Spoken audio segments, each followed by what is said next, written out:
making a bunch of good Minecraft mods, so I thought I'd be Shunday qilib, men bugun biroz yomon bo'lishni o'yladim va sizga eng yomon Minecraft yangilanishini beraman.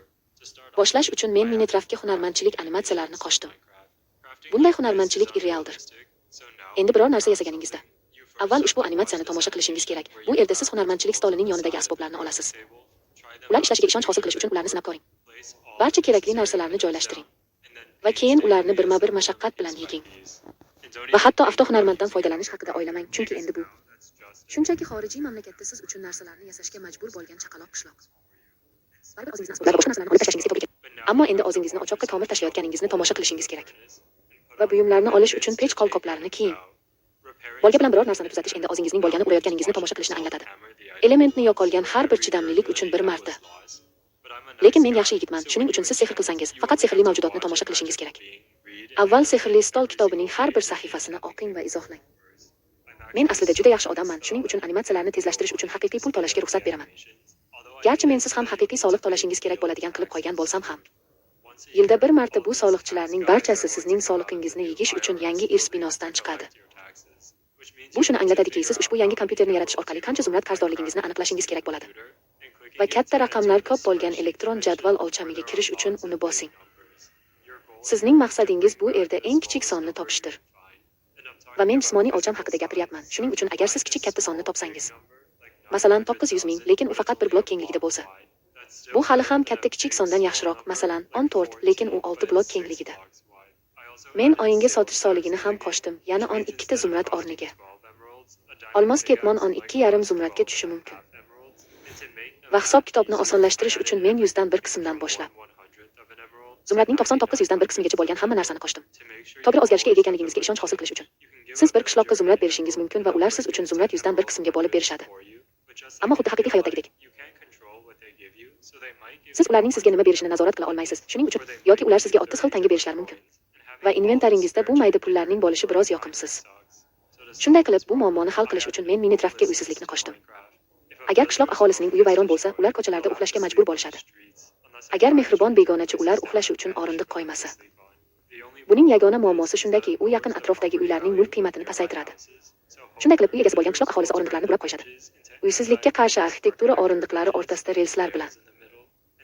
Va keyin uysiz qishloq aholisi yana polga uxlashadi. Yangi uy sotib olish uchun yetarli xayriya to'plashguncha. Endi bu zumrad tiyinlaringizni sarflashning ajoyib va xayriya usuli. Lekin siz ularni o'zingizning qo'lingizga olish orqali ham sarflashingiz mumkin. Oldingi kompyuterdan foydalaning va ushbu yangi Amazon.com veb-saytiga oting. Sizga istalgan buyumni yetkazib berish mumkin bo'lgan joy. Olmoslarni eshigingizga yetkazib berish konchilikdan ko'ra ancha yaxshi. Ammo undan ham yaxshirog'i, agar siz katta narsaga ega bo'lsangiz. Xuddi bir qancha turli bloklarga o'xshab, u katta karton qutida yetkaziladi. Va paketni ochganingizdan so'ng siz karton qutini uysiz qolgan qishloq aholisiga boshpana sifatida. Shunday qilib siz pulni tejadingiz va yaxshi ish qildingiz. Siz oilashingiz mumkin. Fingersiz uysizlikni hal qildingiz va xuddi shu kunni qoshdingiz. Minecraftga yetkazib berish bu qanday qilib eng yomon Minecraft yangilanishi bo'lishi mumkin? Va sizning savolingizga boshqa savol bilan, qanday qilib ular sizga buyumlarni tezda yetkazib berishadi deb o'ylaysiz? Sizning Minecraft dunyoyingiz endi Amazon ishchilari, haydovchilari va omborlari bilan shunday darajaga yetdiki, siz yuk mashinasi urmasdan daraxtni sindira olmaysiz. Va o'z bazangizni qurish o'rniga siz shunchaki Amazon omborida yashashingiz kerak bo'ladi. Chunki hech qayerda hatto kichkina uy uchun ham joy yo'q. Bundan tashqari hamma joyda shu shishalar bor. Yaxshi tomondan siz hech narsaga egalik qilmaysiz. Shuning uchun siz mol-mulk soligini to'lashingiz shart emas. Lekin siz hali ham ushbu yangi sug'urta funksiyasi uchun to'lashingiz kerak bo'ladi. Va bu shunday ishlaydiki, olish va keyin narsalaringizni qaytarib olish o'rniga. Endi olganingizdan so'ng sug'urta agenti siz uchun narsalaringizni oladi.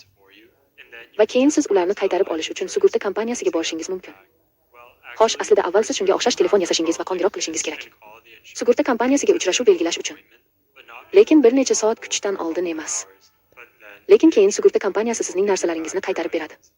Xo'sh, aslida ular sizga ba'zi narsalaringizni qaytarib berishadi. Ilgari qancha hayot sug'urtasi uchun to'lagansiz? Va men bunga ko'p vaqt sarfladim. Shuning uchun siz uni butunlay o'tkazib yubormasligingizga ishonch hosil qiling. Shunchaki olmaslik bilan men sizning sog'ligingizni tabiiy ravishda tiklamasligingizni ta'minladim.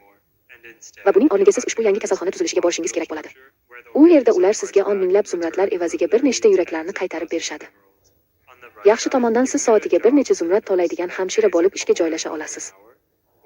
Yoki 7 yil davomida Minecraft tibbiyot maktabiga borishingiz mumkin. Va soatiga yuzlab zumrad to'laydigan ishga joylashing. Bu sizning talabalik kreditlaringizni to'lashda yordam beradi.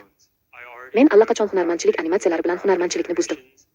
Ammo hunarmandchilik Minecraftning faqat yarmi, shuning uchun men har bir blokni qazish uchun bitta maxsus asbobni qoshish orqali qazib olishni ham buzaman deb o'yladim. Siz mohni sindirish uchun ushbu yangi gazon oroq mashinasidan foydalanishingiz mumkin. Terrakota qazish uchun terrakota jangchisini chaqiring. Yoki marjon riflarini sindirish uchun global isishdan foydalaning. Va ko'pgina asboblar juda aniq, masalan, suyak bloklarini sindirish uchun suyak ara ishlatasiz. Zanjirlarni sindirish uchun kalitdan foydalaning. Kitob javonlarini sindirish uchun kitob javonni olib tashlash moslamasidan foydalaning.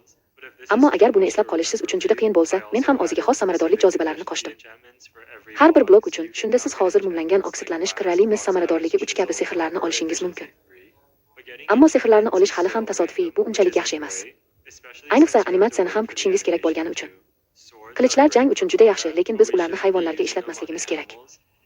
Demak, endi siz oddiy iste'mol qilinadigan olomonni oldirish uchun sanchqidan foydalanishingiz kerak. Va siz shilimshiqqa o'xshagan yumshoqroq olomonni oldirish uchun qoshiqdan foydalanishingiz kerak. Va orasida bir oz narsalar uchun. Bu it baliqlar yoki qurbaqalar kabi siz sportdan foydalanishingiz mumkin. Albatta, otkirlik o'rniga sizga forkness yoki spawnness yoki sportness kerak bo'ladi. Ularning barchasi o'ziga xos zarba zarrachalariga ega. Bu yangi narsalar, sehrlar va zumrad yuzdan bir qismlari sizning inventaringizni buzadi. Shuning uchun men o'yinga cho'ntaklar ham qo'shdim, ularni bir oz charm bilan yasashingiz mumkin. Ammo ulardan foydalanishga ishonch hosil qilish uchun sizning inventaringiz endi shunday boshlanadi. Va sizda bor har bir cho'ntak sizga ikkita qo'shimcha slot beradi. Garchi bir muncha vaqt o'tgach, siz ahmoqona ko'rinishni boshlaysiz. Inventaringizni ko'rib chiqayotganingizda u cho'ntagingizni kovlayotgan animatsiyani ko'rsatadi, lekin cho'ntagingizda nima borligini ko'ra olmaysiz. Shunday qilib men sizning inventaringizni qo'ronga bahra qildim. Va endi siz shunchaki atrofni his qilishingiz va eng yaxshisiga umid qilishingiz kerak. Ba'zan siz cho'ntagingizda yashiringan paket monsterni topasiz. Va ular har doim ham dostona emas. Ammo muhimi, ularni cho'ntak sifatida ishlatish uchun og'ziga narsalarni tiqishingiz mumkin. Bu oz cho'ntaklaringiz to'lib ketganda juda yaxshi. Bu funksiyadan foydalanishingizga ishonch hosil qilish uchun men o'yindan sandiqlarni olib tashladim. Va endi siz bu snorlarni shunchalik to'ldirishingiz kerakki, narsalar uning og'zidan toshib ketsin. Va bu og'izlar haqida gapirar ekanmiz, bunga ishonch hosil qilish uchun. Minecraft tarixidagi eng yomon yangilanish Minecraftni inglizcha qildi. Qishloqlar endi chiroyli va inglizcha ko'rinishga ega. Lekin yoqimli bo'lmagani bu Britaniya qishloqlari. Britaniya zombilariga aylanadi. Bu albatta Britaniya skeletlariga ega. Britaniya Minecraftdagi qo'riqchilar endi Buckingham saroyi qo'riqchilari. Bu shuni anglatadiki, suv osti yodgorliklari endi Buckingham saroyi. Garchi siz sezgan bo'lishingiz mumkin, biz Britaniya Minecraftdan beri unchalik o'yindagi barcha suvni choy bilan almashtiradi. Bu oddiy choy tarkibida faqat choy barglari bor. Ammo Osiyo biomlarida boba choyi bor, ularning tarkibida boba bor, siz uni olib yeyishingiz mumkin. Va qizil biomlarda zanjabil choyi bor, ularning tarkibida siz terib yeyishingiz mumkin bo'lgan zanjabillar bor. Barcha choy atrofidagi bloklarni bo'yaydi. Va doglarni olib tashlash uchun har bir blokning har bir tomonini tozalash uchun tomir ishlatishingiz kerak bo'ladi. Ammo yorqin tomonda bu britaniyalik qishloq aholisining tishlarida ham ishlaydi. Butunlay aloqasi bo'lmagan holda kakao lovyalari ham janob kakao lovyasi bilan almashtirildi. Agar siz uysizlikni yoqtirgan bo'lsangiz, yoki soliq o'lchamida soliq to'lash, yoki Pokemon videoga like bosing. Keyingi safar soliq to'lashdan bo'yin tovlashni qo'shyapman. Shuning uchun o'tkazib yubormaslik uchun obuna bo'ling va tez orada ko'rishguncha.